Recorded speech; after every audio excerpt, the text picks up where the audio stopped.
Hai Sobat Ngulik, kali ini kita berada di Pulau Lombok. Salah satu destinasi wisata andalan di Indonesia Timur. Birunya laut, deretan pantai yang eksotis, sampai suasana kotanya yang tenang. Semua jadi daya tarik buat para wisatawan dari berbagai penjuru dunia. Tapi Sobat Ngulik, di balik keindahan itu terdapat cerita lain yang gak kalah menarik untuk kita ulas.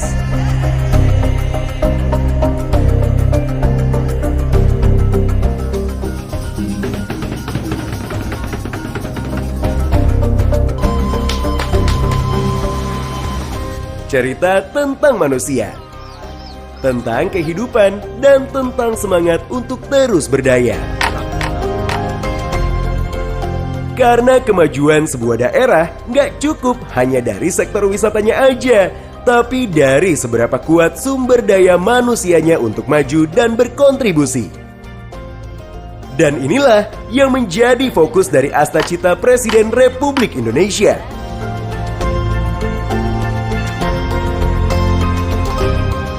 Sebuah rangkaian program pembangunan nasional yang salah satu pilar utamanya adalah pembangunan sumber daya manusia yang unggul dan berkeadilan.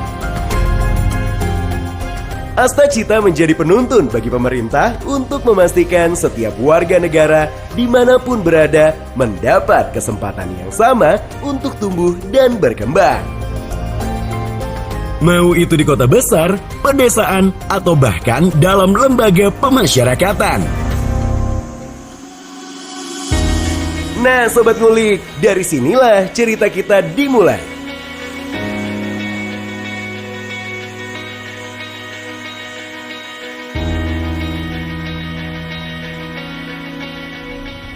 Di sebuah tempat yang penuh dengan makna dan perubahan hidup. Lapas Perempuan Kelas 3 Mataram. Tempat di mana program pelatihan dan pembinaan mandiri diterapkan dengan cara yang berbeda. Bukan hanya untuk masyarakat luar, tapi juga untuk mereka yang sedang berjuang memperbaiki diri. Di sini, semangat Astacita hidup dalam bentuk pembinaan yang mendorong kemandirian dan pemberdayaan para warga binaan. Saya Esti dari Lapas Perempuan Kelas 3 Mataram. Saya sudah 6 tahun di sini. Ini salah satu hasil-hasil karya saya. Bisa bikin kotak tisu, bisa bikin celengan, ya pernak-pernik yang di dapur, ya banyaklah contoh-contohnya kayak gitu ya. Karena pembangunan SDM yang berkeadilan gak boleh berhenti di pagar besi lapas, tapi harus bisa masuk ke dalam, membuka peluang baru untuk siapa saja yang ingin berubah. Saya Kudur Martiona, AMD IPSH. Saya selaku Kepala Lembaga Pemasyarakatan Lapas Perempuan Kelas 3 Mataram. Kami selaku Lembaga Pemasyarakatan, kami sangat mendukung sekali Astacita dari Pak Presiden. Dan juga kami mendukung akselerasi Menteri kami, Menteri Imigrasi dan Pemasyarakatan, untuk pemberian pembekalan kepada warga binaan kami. Yang mana kami berharap dengan adanya pembekalan ini kami bisa memberikan yang terbaik, pelayanan yang terbaik kepada warga binaan kami, sehingga mereka merasakan dampak dari pembinaan itu yang positif di dalam lapas ini, sehingga untuk mengurangi pengulangan tindak pidana ke depannya. Oleh sebab itu kami membentuk mereka di sini baik dari segi pembinaan kepribadian maupun kemandirian, supaya mereka terbentuk baik secara jasmani maupun rohani dan keterampilannya, sehingga itu bekal dia nanti ketika dia kembali atau berbaur dengan masyarakat di sekitar, seperti itu. Di sini kita bertugas memberikan pembinaan kepada mereka. Yang mana pembinaan ini terdiri dari dua, pembinaan kepribadian dan pembinaan kemandirian. Pembinaan kepribadian itu salah satunya itu ada ibadah, ada dia penyuluhan hukum, dan juga ada olahraga dan lain sebagainya. Sementara di pembinaan keterampilan itu kita berikan keterampilan-keterampilan sesuai dengan apa yang sudah diasesmen oleh petugas pada saat ia pertama kali masuk di lapas ini.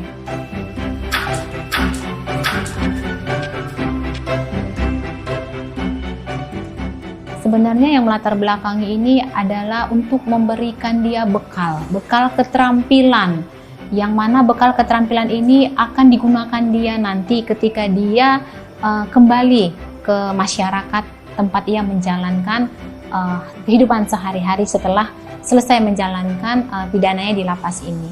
Sehingga ketika kembali ke masyarakat, dia tidak menjadi beban di masyarakat dan dia tidak menjadi beban untuk keluarganya, karena dia bisa hidup mandiri dan apa yang dia pelajari, apa yang dia dapat pembinaan di dalam lapas ini bisa berefek ataupun bisa bermanfaat bagi dia nantinya, seperti itu.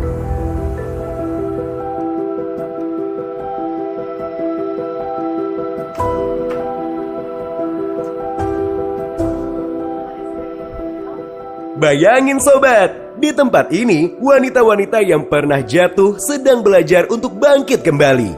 Ada harapan yang pelan-pelan tumbuh di setiap kegiatan pembinaan. Ada semangat untuk menjadi lebih baik dan ada keinginan untuk kembali berkontribusi bagi masyarakat. Pokoknya apa yang stigma-stigma masyarakat di luar tentang kita di sini tuh di luar ekspektasi mereka. Jadi kita di sini baik-baik aja, kita di sini bahagia-bahagia aja. Banyak skill juga yang kita dapetin, banyak teman. Buat teman-teman yang ada di sini terutama, jangan terlalu dipikirin lah. Lakuin aja apa yang ada di depan kita, biar semua cepat terlalu. Inilah bukti nyata bahwa Astacita tidak hanya berhenti di atas kertas kebijakan, tapi hidup di setiap tempat, di setiap proses pembinaan, bahkan di setiap orang yang ingin memulai kehidupan baru.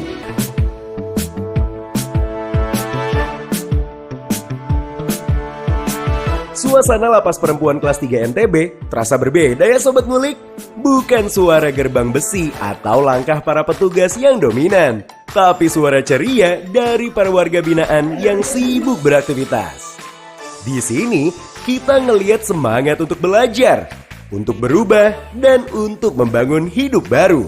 Karena di balik tembok tinggi ini, ada begitu banyak proses pembinaan yang mengubah cara pandang mereka terhadap diri sendiri. Ada yang tekun mengatur media tanam di rak hidroponik, ada yang serius memasak di dapur, dan ada yang fokus menjahit atau merajut boneka kecil dengan penuh ketelitian.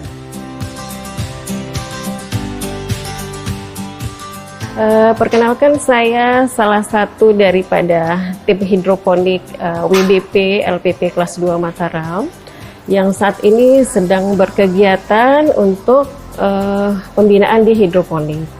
Jadi untuk saat ini kami ada 5 orang tim di sini menanam ataupun melakukan pembibitan untuk beberapa tanaman, ya, diantaranya kangkung, terus ada mint, terus ada labu siam, terus ada bayam yang baru kita uji coba. Dengan lahan yang sedemikian rupa kita manfaatkan bagaimana bisa menghasilkan sayuran di dalam lingkungan LPP ini sendiri, seperti itu. Lihat nih sobat, seorang warga binaan yang dulunya nggak pernah pegang tanaman, sekarang jadi jago ngatur sistem air dan nutrisi untuk tanaman hidroponiknya. Dari sekian banyak bibit tanaman, kira-kira tanaman apa yang lebih sering untuk ditanam? Untuk saat ini yang dominan kita tanam untuk sayurannya kangkung aja. Boleh kasih tahu dong Bu untuk Sobat Ngulik, gimana sih proses penanaman kangkung pada umumnya? Jadi untuk proses penanaman kangkung kita itu mulai dari pembibitan, itu kita merendam dulu bibit kangkungnya dengan air panas dicampur dengan bawang merah selama 8 jam, kurang lebih selama 8 jam baru kita saring dan kita bungkus seperti pepes.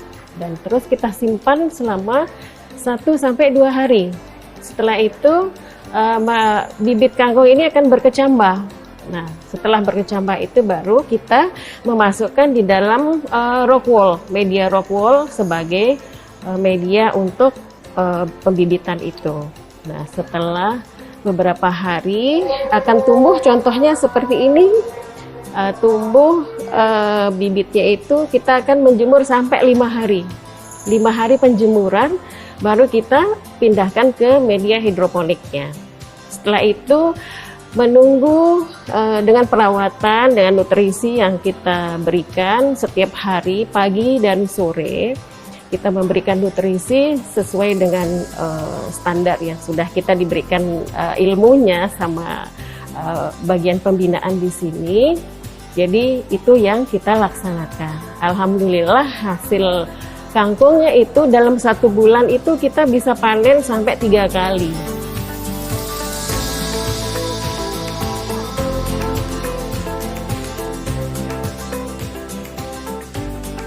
Kalau yang ini kreatif banget sobat.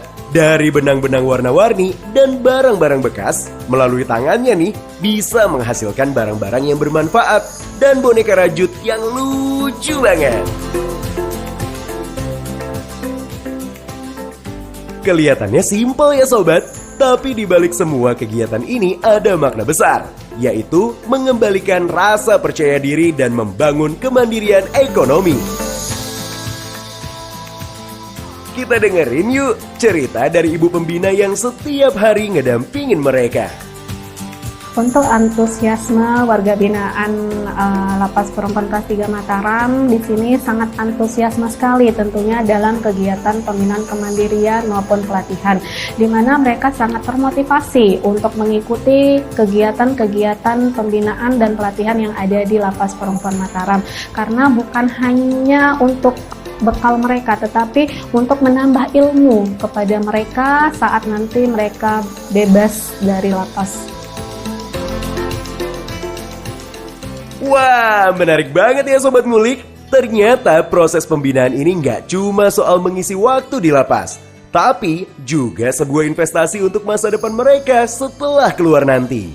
Peran serta dari UMKM atau pihak luar atau pihak ketiga, yaitu satu sebagai instruktur tenaga pelatih, kemudian juga bekerja sama dalam promosi hasil karya warga binaan Lapas Perempuan Kelas 3 Mataram. Kemudian selain itu Lapas Perempuan Mataram juga dalam event-event tertentu dilibatkan seperti pameran hasil karya, ada stand untuk memperkenalkan produk hasil karya warga binaan. Apa aja sih Bu hasil karya dari teman-teman yang ada di dalam lapas? Produk-produk hasil karya warga binaan Lapas Perempuan Mataram di sini ada boneka rajut, ada tas rajut, kemudian ada tote bag, ada pengolah limbah berupa celengan, kemudian ada sarung bantal atau pernak-pernik lainnya, kemudian ada juga tenun, ada taplak meja. Yang saya suka dari kegiatan ini, pembinaan di sini, petugas-petugasnya memberikan kita kreativitas. Maksudnya kita selalu disuruh, bisa nggak buat ini, contoh kayak boneka seperti ini. Kita langsung kayak punya tantangan sendiri. Jadi kita lebih berkreatif lagi untuk membuatnya. Sebelum di sini saya nggak pernah buat. Sejak di sini baru saya bisa buat. Di sisi lain, dapur Tata Boga nggak pernah sepi nih sobat. Aroma masakan yang enak, dari roti hangat sampai kue tradisional Lombok, semua dibuat oleh tangan-tangan terlatih. Nama saya Mary Adriani, saya warga binaan Lapas Perempuan Mataram. Dari sekian banyak pembinaan yang ada di lapas, Ibu lebih pilih jadi apa nih? Pelatihan yang saya ikuti di sini pelatihan Tata Boga, seperti barista. Wah, keren juga nih. Ibu milih jadi barista. Tapi pada saat jadi barista, ilmu apa aja yang sudah Ibu dapatkan? Semenjak saya ikut pelatihan, saya diajarkan penyajian makanan, sama diajarkan bikin kopi ya. Kenalkan, nama saya Rizka Haryani, saya warga binaan Lapas Perempuan Mataram. Sudah berapa lama Bu ikut pembinaan? Kalau Ibu pilih pelatihan apa? Ikut pembinaan di sini kurang lebih 1 tahun. Ada tata boga masak-memasak. Menu yang di sini saya sering masak ada bubur, ada getas, sama risol. Apa yang kami masak di sini semua kami akan jual kepada warga binaan di sini. Bagaimana penilaian Ibu tentang para mentor yang sudah membantu memberikan pelatihan di dalam lapas? Para mentor di sini pada baik, perhatian, membuat saya menjadi lebih kreativitas lagi. Dengan pelatihan ini, para warga binaan diajari nilai-nilai dasar Astacita secara praktik. Mereka belajar bahwa pembangunan manusia itu dimulai dari diri sendiri, dari kemauan untuk berubah dan bekerja keras.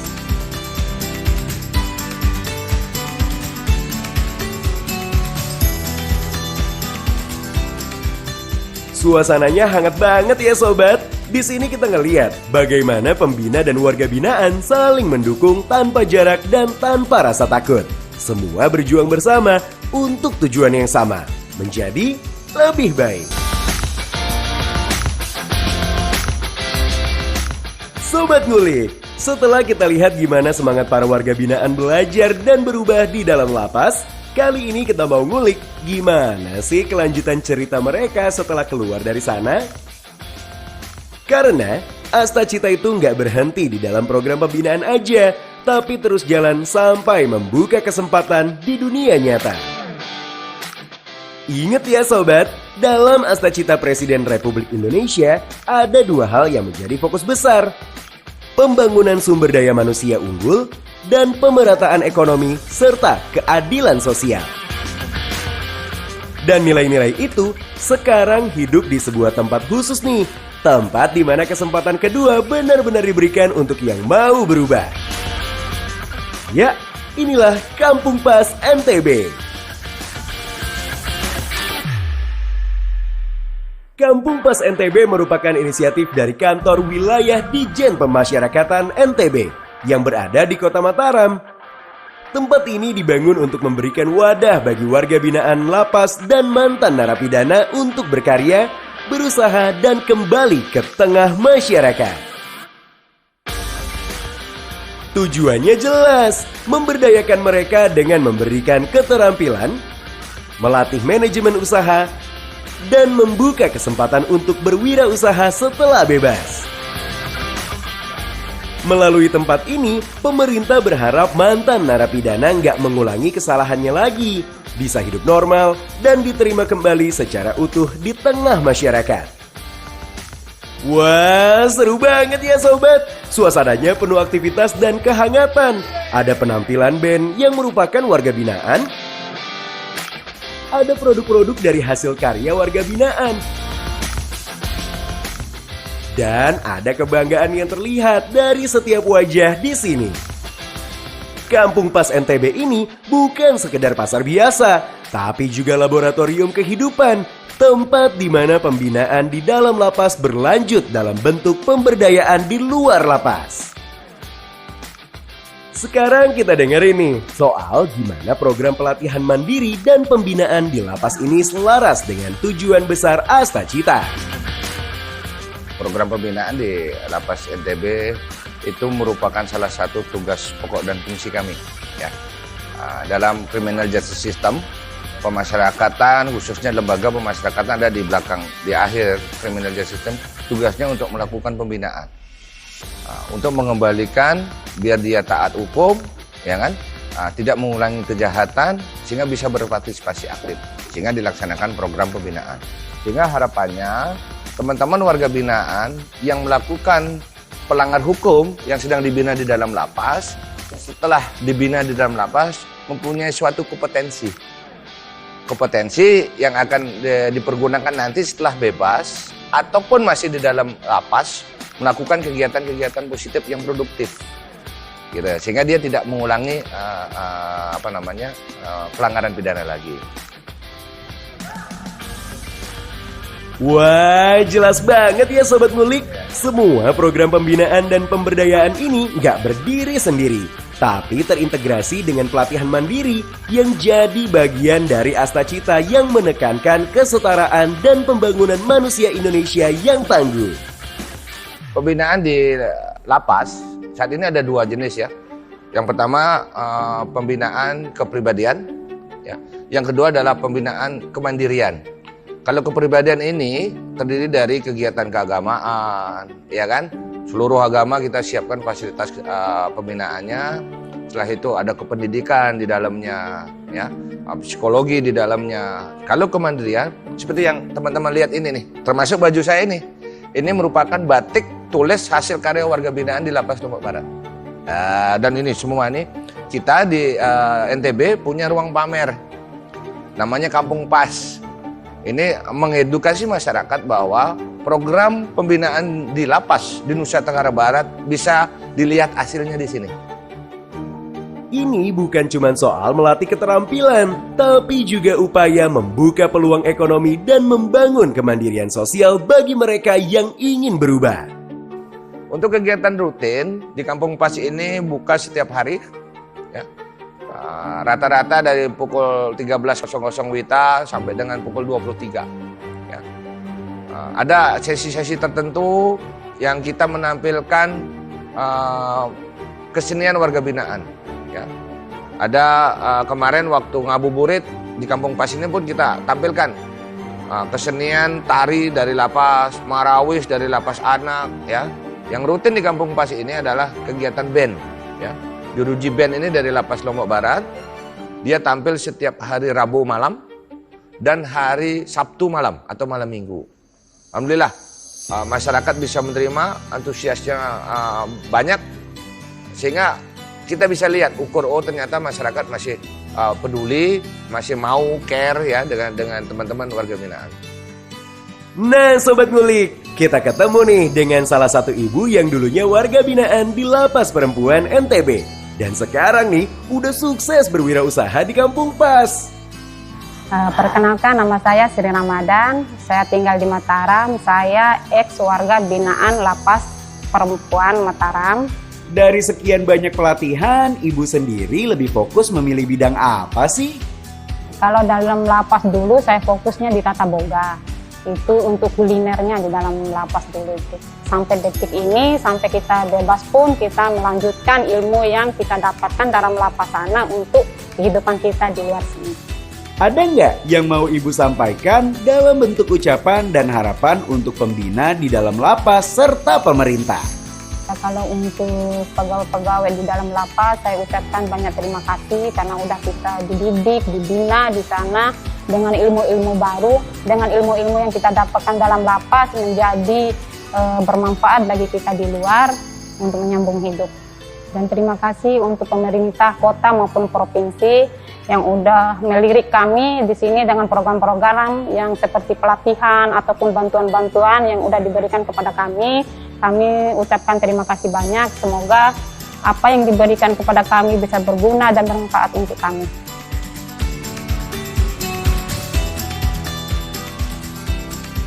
Kampung Pas NTB jadi bukti kalau Astacita nggak cuma ada di atas kertas. Tapi Sobat Ngulik, dari balik lapas sampai Kampung Pas, dari pembinaan sampai kemandirian, semua berjalan seirama dengan semangat Astacita. Sampai jumpa di episode Ngulik Negeri berikutnya. Kita lanjut ngulik cerita tentang Indonesia yang terus bergerak, membangun harapan dari setiap kesempatan yang ada.